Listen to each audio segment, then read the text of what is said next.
Justice ಮುನ್ನಾ ಅವರ ವರದಿಯನ್ನ ಸರ್ಕಾರ ಮೊದಲನೇದಾಗಿ ಒಪ್ಕೊಂಡಿದೆ. It is accepted the report. ಅದರಲ್ಲಿ ಏನೆಲ್ಲ ರೆಕಮೆಂಡೇಶನ್ಸ್ ಮಾಡಿದ್ದಾರೆ ಅದರ ಬಗ್ಗೆ ನಾವು ಒಂದೊಂದನ್ನೇ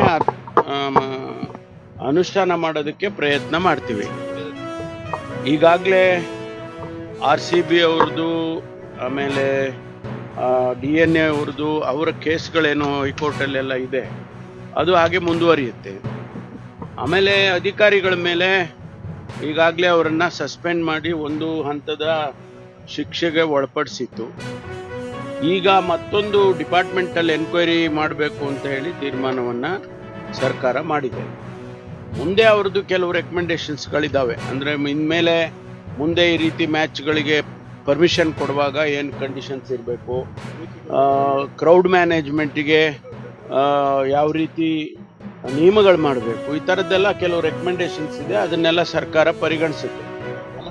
ಒಳಮೀಸಲಾತಿ ಜಾರಿ ಮಾಡ್ತೇವೆ ಮತ ಹಾಕಿ ಅಂತೇಳಿ ಬಹಿರಂಗವಾಗಿ ರಾಷ್ಟ್ರೀಯ ಅವರ ಅಧ್ಯಕ್ಷರು AICC ಅಧ್ಯಕ್ಷರ ಸಮ್ಮುಖದಲ್ಲಿ, KPCC ಅಧ್ಯಕ್ಷರ ಸಮ್ಮುಖದಲ್ಲಿ ರಾಜ್ಯದ ಮತದಾರರ ಬಳಿ ಹೇಳಿದ್ದರು.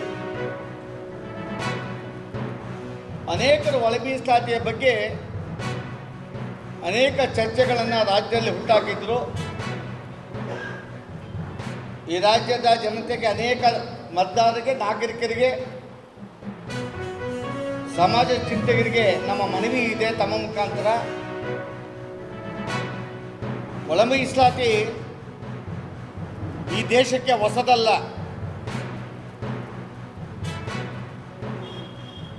ಒಳ ಮೀಸಲಾತಿಯ ಬಗ್ಗೆ ಗುಮ್ಮಾಗಿ ಹೇಳ್ತಾ ಇದ್ದರು, ಒಳ ಮೀಸಲಾತಿ ಅಷ್ಟು ಈಸಿ ಅಲ್ಲ, ಸಂವಿಧಾನದಲ್ಲಿ ಅಮೆಂಡ್ಮೆಂಟ್ ಆಗಬೇಕು, ಆರ್ಟಿಕಲ್ 341 ಅಮೆಂಡ್ಮೆಂಟ್ ಮಾಡದೆ ಮೀಸಲಾತಿ ಕೊಡೋಕ್ಕಾಗೋದಿಲ್ಲ ಅಂತ ಪದವನ್ನು ಮಾಧ್ಯಮದಲ್ಲಿ, ಪ್ರಿಂಟ್ ಮೀಡಿಯಾದಲ್ಲಿ ಹೇಳೋದು,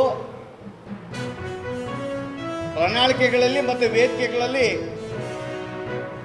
ಗೆದ್ದ ಮರುಕ್ಷಣ ನಮಗೆ ಮೀಸಲಾತಿ ಅಂತ ಪದವನ್ನು ಹೇಳಿ ಮಂಕು ಬೂದಿಯನ್ನು ಎರಿಸ್ತಾ ಇದ್ರು. ಮಾಧ್ಯಮಗಳ ಈ ದೇಶದ, ಈ ರಾಜ್ಯದ ಜನತೆಗಳಿಗೆ ಇಷ್ಟಪಡ್ತೇನೆ, 1975ರಲ್ಲಿ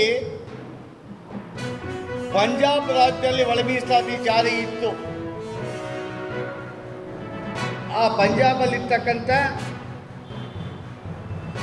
ಮುಸ್ಬಿ ಸಿಖ್ಖರಿಗೆ ಮತ್ತು ವಾಲ್ಮೀಕಿ ಸಮುದಾಯಕ್ಕೆ ಯಾರು ಸ್ಕ್ಯಾವೆಂಜರ್ ಕೆಲಸಗಳನ್ನು ಮಾಡ್ತಾ ಇದ್ರು ಅವರಿಗೆ ವಿಶೇಷವಾದಂಥ ಮೀಸಲಾತಿಯನ್ನು ಕೊಟ್ಟಿದ್ದರು, ಒಳ ಮೀಸಲಾತಿ. ಹರಿಯಾಣದಲ್ಲೂ ಸಹ ಒಳ ಮೀಸಲಾತಿಯನ್ನು ಜಾರಿ ಮಾಡಿದ್ರು. ಅದು ಆಂಧ್ರ ಪ್ರದೇಶದ ಮಾನ್ಯ ಮಂದಕೃಷ್ಣ ಮಾದಿಗರವರ ಹೋರಾಟದ ಪ್ರತಿಫಲವಾಗಿ